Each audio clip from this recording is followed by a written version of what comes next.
Assalamualaikum warahmatullahi wabarakatuh. Perkenalkan, nama saya Ardian Syahwijaya, berasal dari Fakultas Dakwah dan Komunikasi dengan Prodi Komunikasi Penyiaran Islam, Universitas Islam Negeri Sumatera Utara.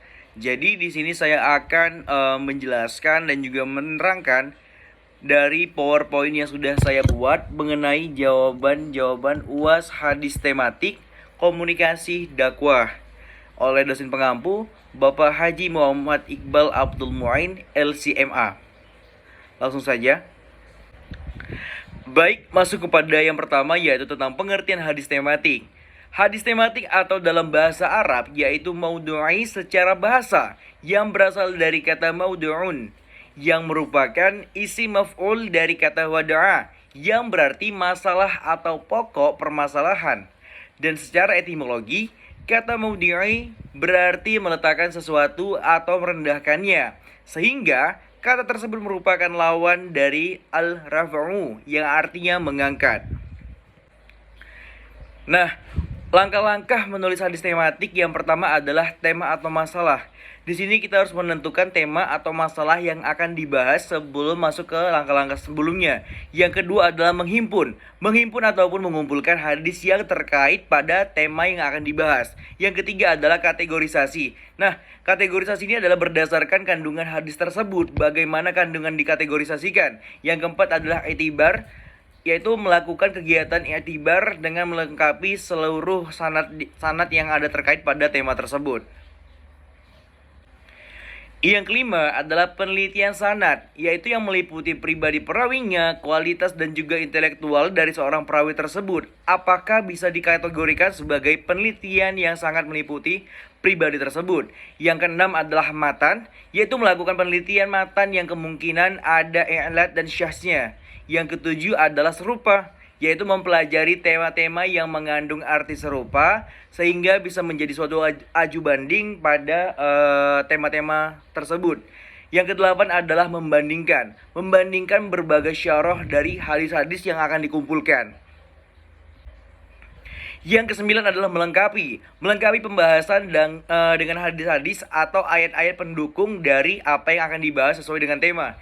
Yang terakhir, yang ke-10 adalah menyusun hasil penelitian menurut kerangka berdasarkan konsep yang sudah dideskripsikan menyeluruh. Baik, untuk itu ada 4 sifat Rasul. Selanjutnya adalah yang pertama, jujur. Nah, dalam jujur ini saya mengangkat suatu hadis dari hadis riwayat Bukhari dan juga Muslim, yang artinya adalah hendaknya kamu selalu jujur karena kejujuran itu akan membawa kepada kebaikan dan kebaikan itu akan membawa ke dalam surga.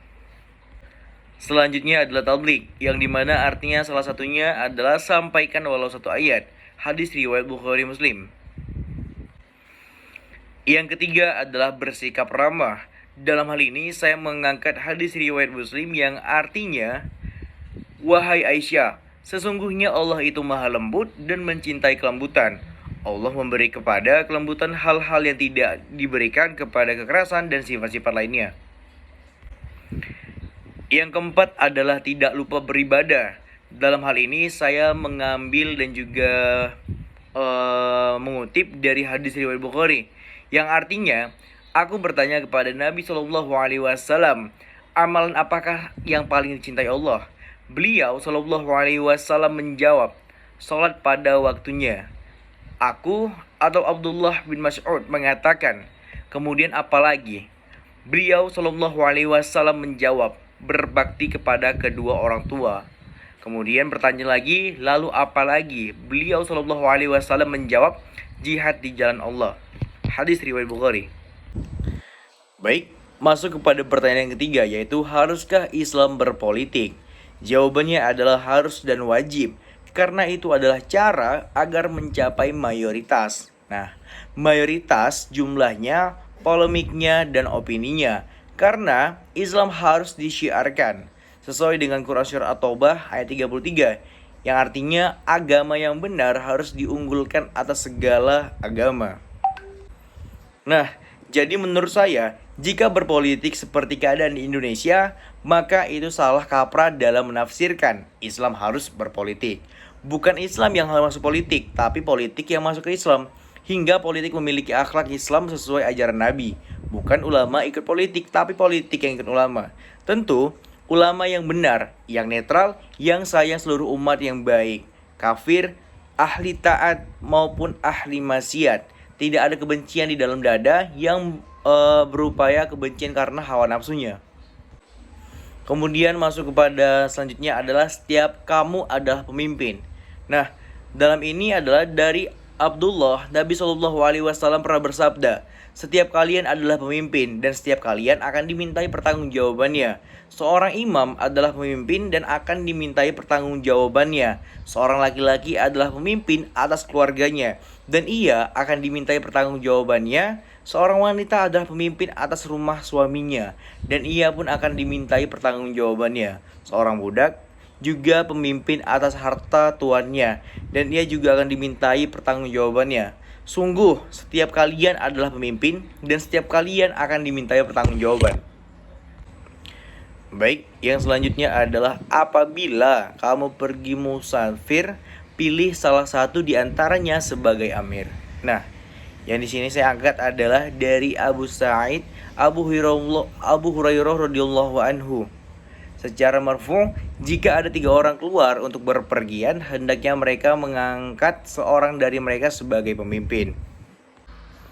Nah, substansi dari hadis tersebut memerintahkan kepada orang-orang musafir untuk mengangkat salah seorang dari mereka sebagai pemimpin mereka. Hendaknya yang dipilih adalah orang yang paling utama dan paling cerdas gagasannya agar bisa mengatur urusan mereka. Sebab jika mereka tidak mengangkat seorang sebagai pemimpin, maka urusan mereka menjadi kacau balau. Yang ketiga adalah siapa curang tidak masuk golongan kami. Nah, siapa saja menipu atau berbuat curang, maka dia bukan dari golonganku. Hadis riwayat Muslim. Nah, substansi dari hadis tersebut adalah dalam bahasa Arab kata man yang artinya siapa saja menunjukkan pada keumuman. Artinya, siapa saja yang berbuat curang, menipu orang dalam berbagai bidang yang menyalahi koridor syariat, maka masuk ke dalam kategori bukan golongan Nabi. Bukan golongan Nabi berarti akan dijauhkan dari rahmat Allah. Jauh dari rahmat Allah berarti dijauhkan dari surga dan didekatkan kepada neraka. Karena itu, setiap muslim sudah seyogyanya menjadi diri agar tidak berbuat curang. Yang keempat adalah ciri-ciri munafik. Rasulullah Shallallahu Alaihi Wasallam bersabda, tanda orang munafik 3: apabila berkata ia berbohong, apabila berjanji mengingkari, dan bila dipercaya mengkhianati. Nah, substansi dari hadis tersebut adalah berbohong dalam berucap merupakan ciri pertama orang munafik. Tentunya, dalam hal ini berbohong yang dilakukan adalah bohong yang dapat merugikan orang lain, meskipun hanya untuk bahan candaan. Perbuatan berbohong seperti ini sifatnya tuh haram.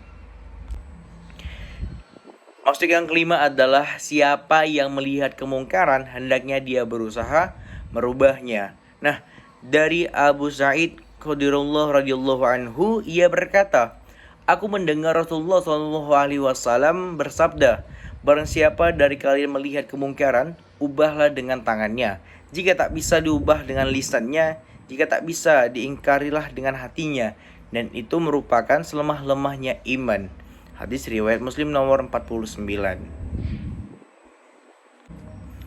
Nah, substansi hadis sebagai ulama ada yang mengatakan bahwa mengubah kemungkaran dengan tangan atau kekuatan adalah tugas mereka yang memiliki kekuasaan. Sedangkan mengubah kemungkaran dengan lisan adalah tugasnya para ulama. Adapun dengan hati adalah reaksi dari kalangan awam atau orang yang hanya bisa mendoakan agar kemungkaran itu nyah dari hadapannya. Ulama yang lain ada yang mengatakan setiap yang mampu melakukan itu atau memiliki kekuasaan untuk mencegahnya, maka sudah menjadi keharusan baginya untuk mengubah kemungkaran itu sesuai dengan kemampuan dirinya. Baik, sekian yang dapat saya presentasikan dan juga jelaskan dan jawab dari PowerPoint yang sudah tertera. Lebih dan kurang saya mohon maaf, pada Allah saya mohon ampun. Wabillahi taufiq wal hidayah. Wassalamualaikum warahmatullahi wabarakatuh.